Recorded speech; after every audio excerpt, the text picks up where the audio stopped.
Al estar compartiendo nuevamente las parábolas del reino, le añadí al título En Misterio, porque la primera vez que lo compartí no había captado algunas cosas que tienen mucho que ver con el misterio revelado. Ahorita esta parábola que ya llevamos, esta va a ser la cuarta parte, y solo estamos en la primera parábola, por la razón de que Jesús dijo que si no se entendía esta primera parábola, no se iban a entender las demás. De ahí que las palabras claves de esta primera parábola son importantes. Quiero repetir algunas porque ya van dos lecciones que no las mencionamos. Y es uno de que las aves del cielo que llegan y se comen la semilla que fue sembrada junto al camino, representan al maligno. Tenga eso en mente para las próximas parábolas que vamos a estar estudiando. Las aves del cielo representan en las parábolas del reino al maligno. O sea que son una connotación negativa.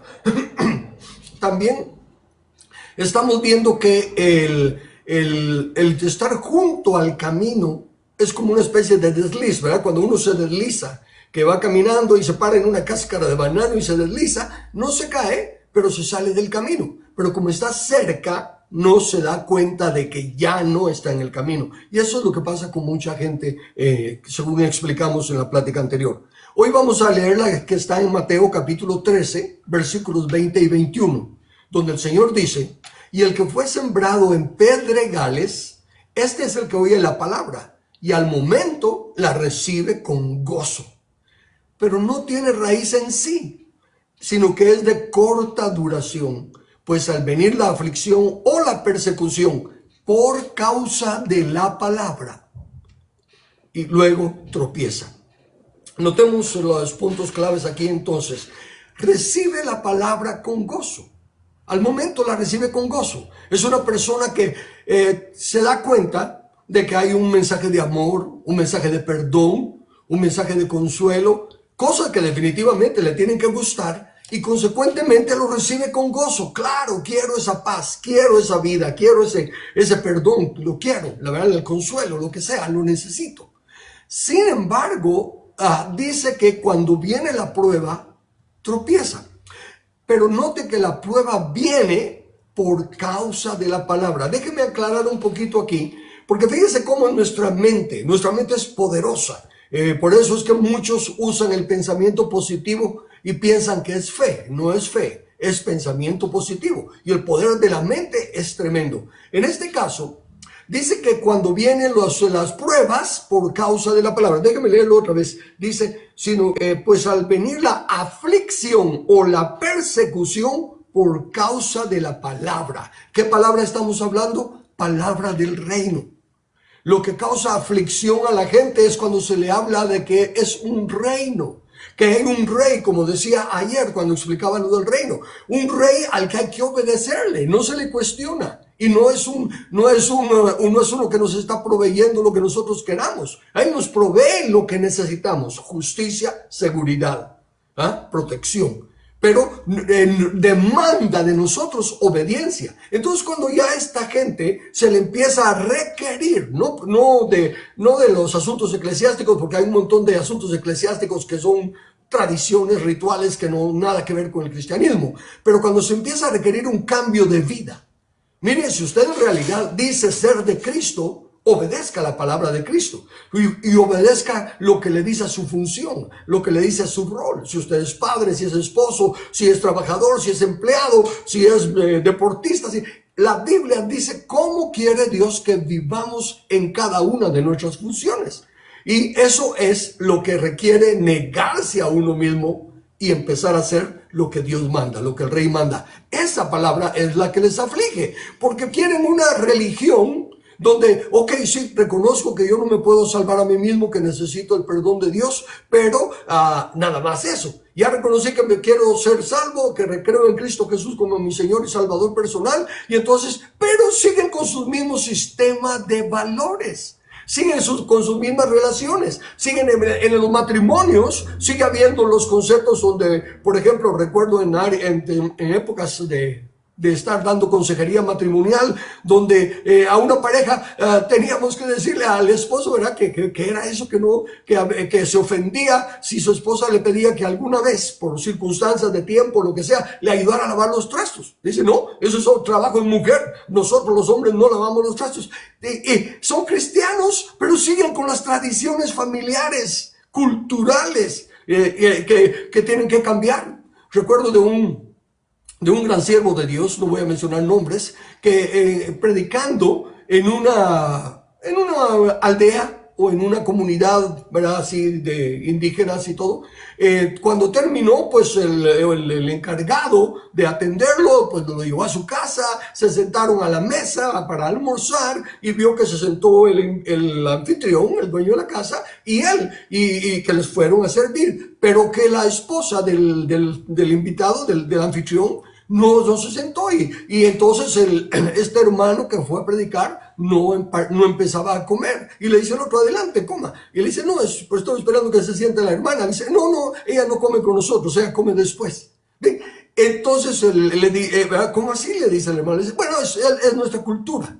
Y entonces el hermano, con mucho valor como cristiano, le dice, entonces perdone, entonces tampoco yo puedo comer porque esa no es mi cultura.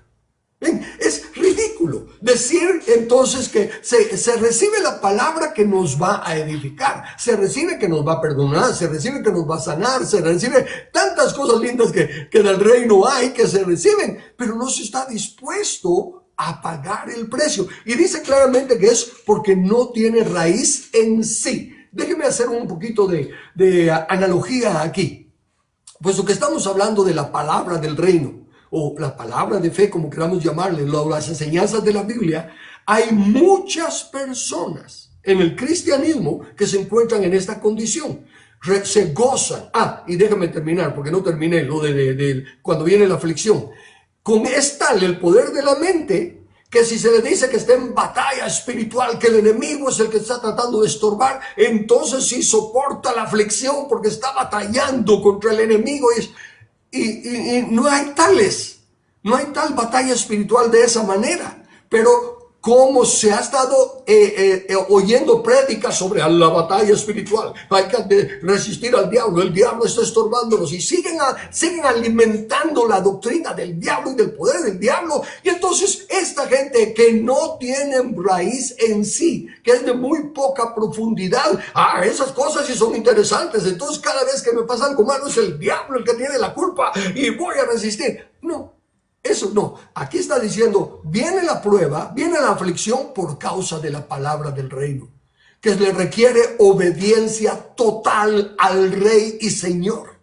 Nuestra vida ya no es nuestra, hemos sido comprados con precio, para que glorifiquemos a Dios en nuestro espíritu y en nuestro cuerpo, los cuales son de Dios. Y cuando se empiezan a requerir esas condiciones, y se empiezan a requerir que actuemos en nuestro rol, que cumplamos lo que la Biblia nos dice. Esposos, leemos la Biblia y nos dice cómo debemos de tratar a nuestra esposa, como vaso más frágil, cómo debemos de amarla como Cristo ama a la iglesia, y en fin, pone a poner lo que quiere que nosotros, sus súbditos, hagamos en su reino.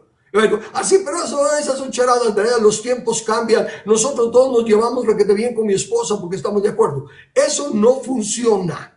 Poder estar en un matrimonio súper bueno que no tiene problemas porque los dos se comprenden y los dos se llevan de acuerdo, se puede dar, sí, pero eso no es bendecido por Dios, porque Dios no quiere que nosotros decidamos lo que es mejor para nuestro matrimonio, nosotros decidamos lo que es bueno para nuestra relación. No, Él quiere que nosotros nos enfoquemos en Cristo. Entonces yo, como esposo, tengo que ver qué quiere Cristo que yo haga y caminar hacia lo que Cristo quiere que haga. Y la esposa, como esposa, tiene que ver lo que Dios le requiere a ella y caminar hacia lo que es esposa. Y conforme vamos caminando hacia lo que Dios dice, nos vamos uniendo. Y esta sí es una verdadera unión porque es en los principios del reino. Pero el que tiene raíz, no tiene profundidad, no tiene raíz en sí mismo. Entonces, si no tiene raíz en sí mismo, quiere decir que él está dependiendo de otros, y así hay muchos. El conocimiento que tienen no es adquirido por el estudio de la Biblia, sino porque en su congregación lo enseñaron, y si el pastor lo dijo, así es. Y definitivamente los que predicamos la palabra delante de Dios vamos a dar cuenta de lo que predicamos, así que tratamos de predicar la verdad. Pero podemos cometer errores, podemos estar equivocados, ninguno de nosotros es infalible.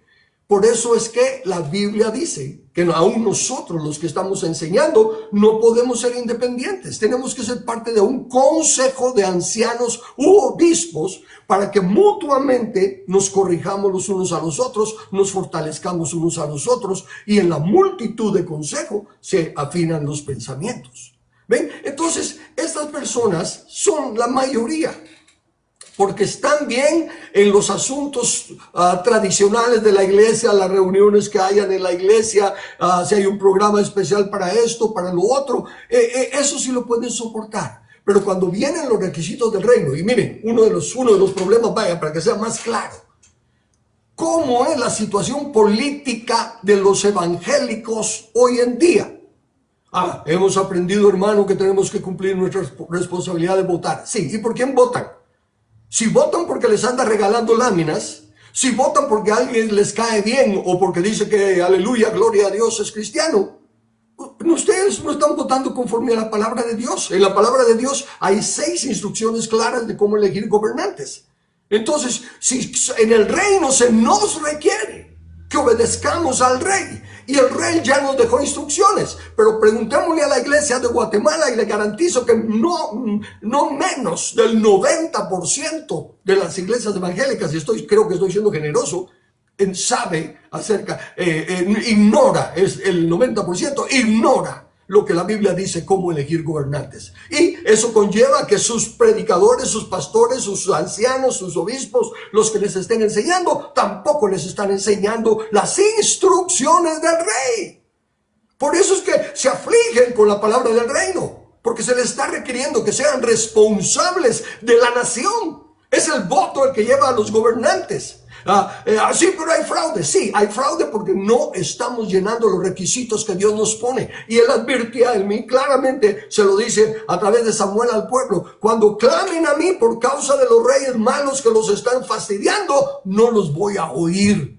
Ese es el evangelio del reino. ¿Está escuchando usted eso en su iglesia?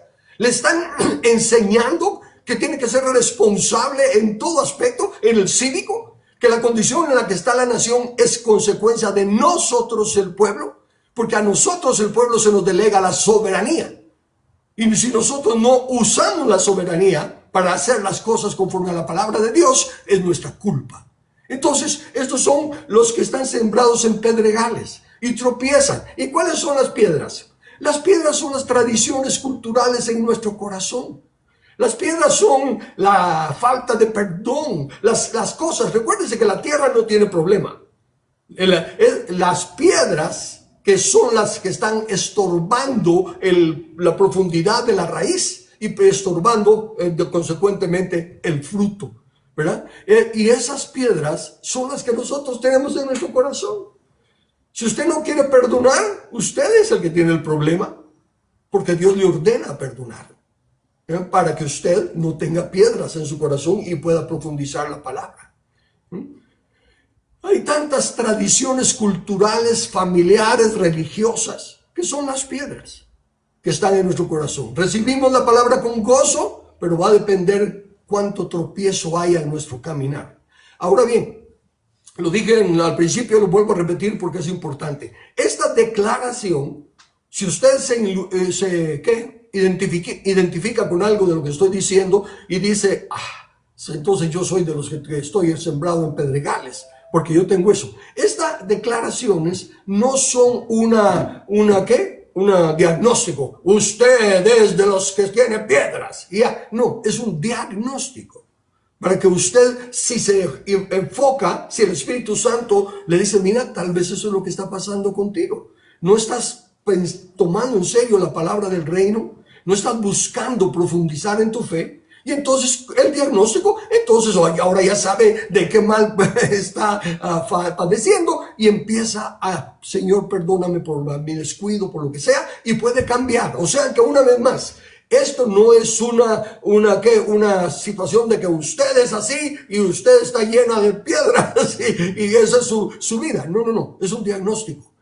Y si usted se cree que estar afectado por esas cosas, cultura familiar, tradicional, religiosa, evangelicalismo que solo habla de batalla espiritual y cosas de esa índole, pero no están enseñándole a ser un súbdito del reino, a caminar en obediencia a los principios del rey, y que usted cuenta en el reino, su voto cuenta en el reino, pero no para dárselo a cualquiera y no injustamente, sino al que llene o esté más cerca de los principios que la palabra de Dios pone. No es de votar por personas, amigos, familiares, ni siquiera porque se digan cristianos de la derecha, pro familia, pro vida. Todos pueden decir lo que sea, pero el fruto es el que Dios siempre busca, el carácter de esa persona. ¿Cómo es su vida en la familia? ¿Qué clase de esposo o esposa es? ¿Qué clase de hijo o hija es? En otras palabras, si no se respetan los principios de la palabra de Dios, si no se tiene a Dios y a la palabra de Dios como la palabra infalible, no cuenta quién sea el candidato, no sirve de acuerdo a la palabra de Dios. ¿Ve? Y esas son las cosas del evangelio del reino que hacen tropezar a los evangélicos, porque les cae mal que les hablen de política. Óigame, reino es política. Reino está, precisamente son las leyes del rey las que gobiernan en el reino. Y los súbditos o ciudadanos del reino son los que obedecen la ley. Así de sencillo. Y si fuéramos a aplicar la nacionalidad a nuestras naciones, de acuerdo a la Biblia, no es guatemalteco el que nace en Guatemala. Es guatemalteco el que obedece las leyes de Dios en Guatemala. No el que nace. ¿Ve? Esos son los principios del reino. Y se ignoran desde el punto de vista del reino y el misterio, y por eso hay tantos problemas. Bueno, sigamos al otro.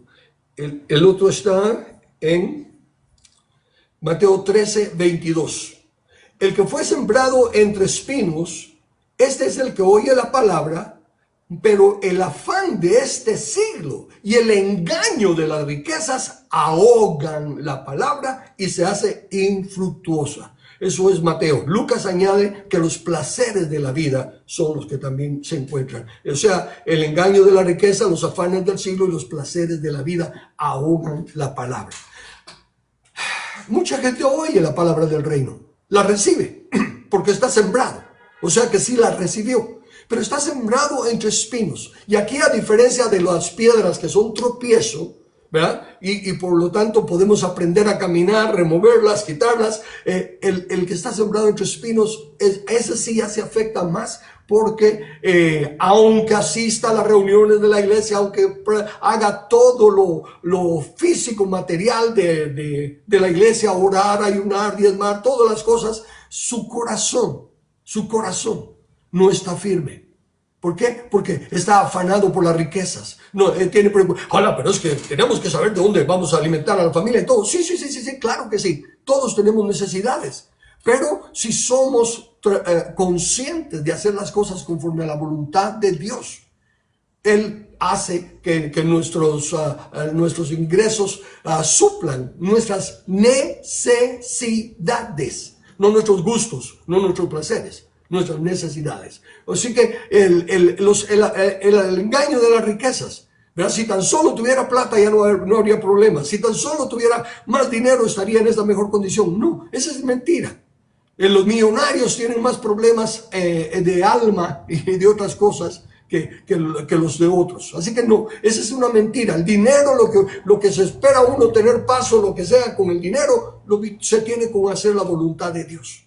No necesariamente con el dinero. Y el que no está con el afán de la riqueza, el engaño de las riquezas, puede tener riquezas y puede invertirlas en cosas que redunden para la gloria de Dios. No estoy diciendo en que haga estufas y esto y que lo otro. No estoy diciendo qué hacer. A lo que yo me refiero es que el que tiene dinero puede orar a Dios y pensar en dónde invertir para que Dios lo bendiga y produzca más fruto lo que está haciendo.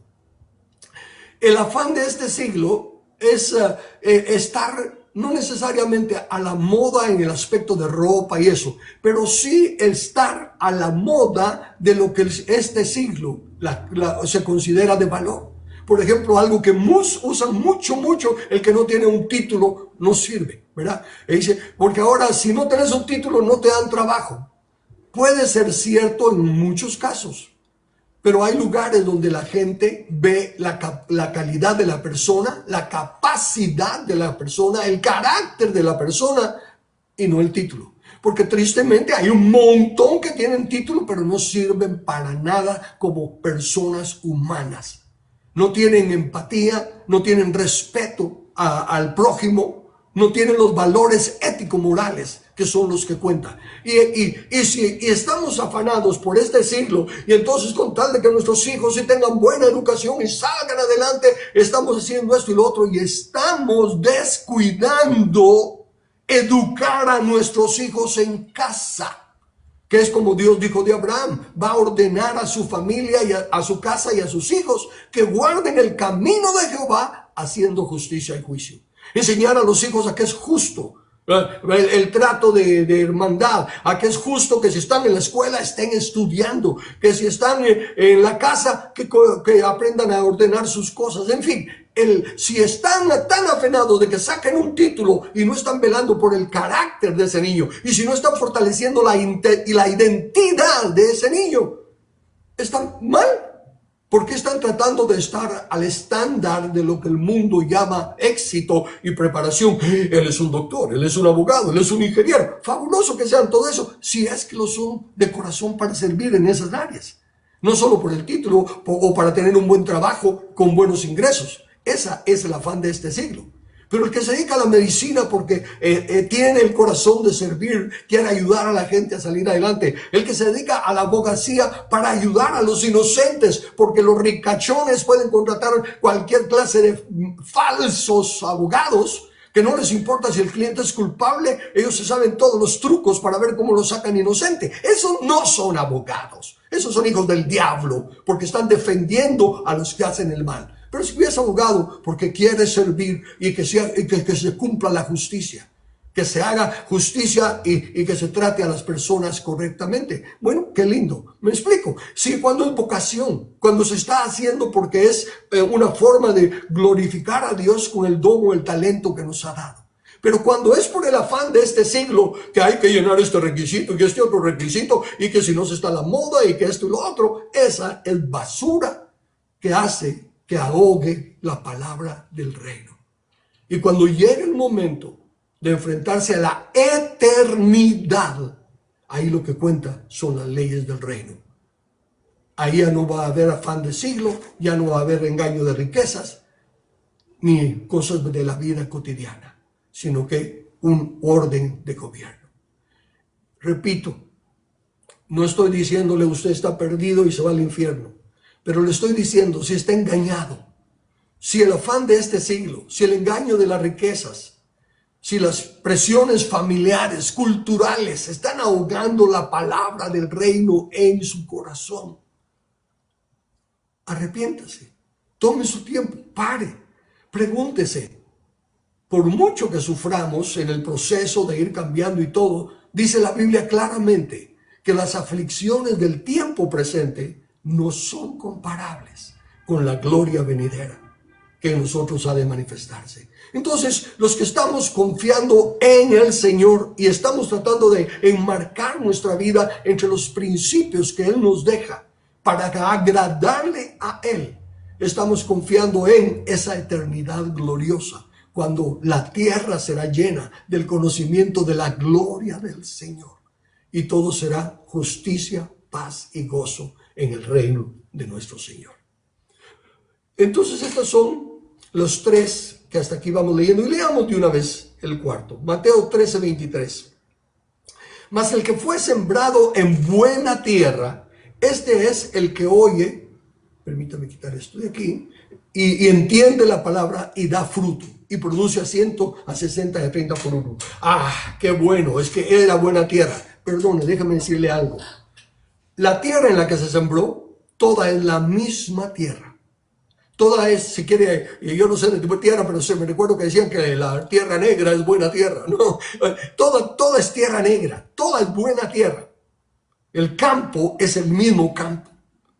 Lo que hace la diferencia es que en unas secciones del campo han caído piedras. En otra sección del campo está junto al camino, y otra sección del campo no se ha cuidado y ha crecido todas los arbustos y todas esas cosas que ahogan la semilla de la fe.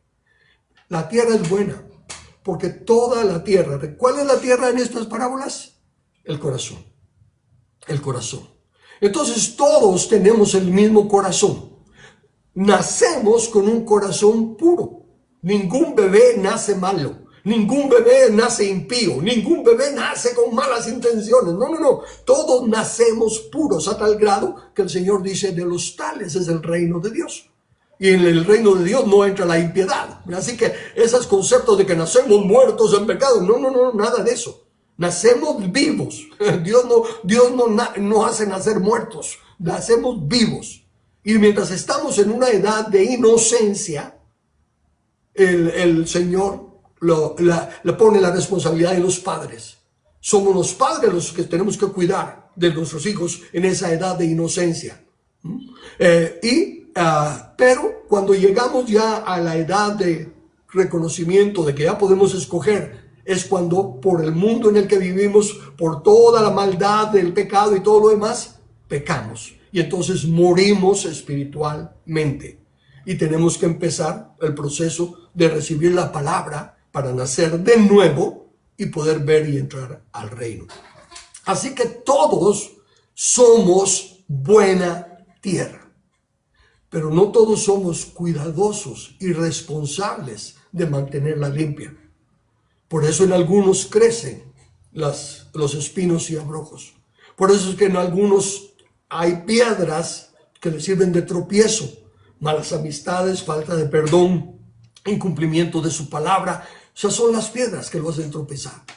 Pero si se da cuenta, la semilla, lo importante de la primer parábola entonces, el sembrador, aunque definitivamente es Cristo el principio de todo, no se menciona su nombre para que entendamos que el sembrador, el que tiene el privilegio de compartir la palabra, no importa. Lo que importa es la palabra. La semilla es la palabra de Dios, la palabra del reino. Esa es la que cuenta. Hay que prestarle atención a la palabra, no importa el burro que la esté compartiendo. La palabra es lo que cuenta. Y luego, los diferentes escenarios no es para decir que hay tierra buena y tierra mala, sino que en la buena tierra que Dios creó, nosotros hemos descuidado el acumulamiento de espinos y abrojos, el acercarnos a la tierra dura del camino, o que haya tropiezos en nuestro corazón, piedras en nuestro corazón. Pero para todos es este mensaje: podemos limpiar nuestra tierra. Dios nos da la gracia, Dios nos da el poder, si tan solo reconocemos: necesito arrepentirme, dejar de creer que lo que yo hago es lo bueno y lo correcto y empezar a obedecer lo que entiendo que la palabra de Dios me requiere que haga.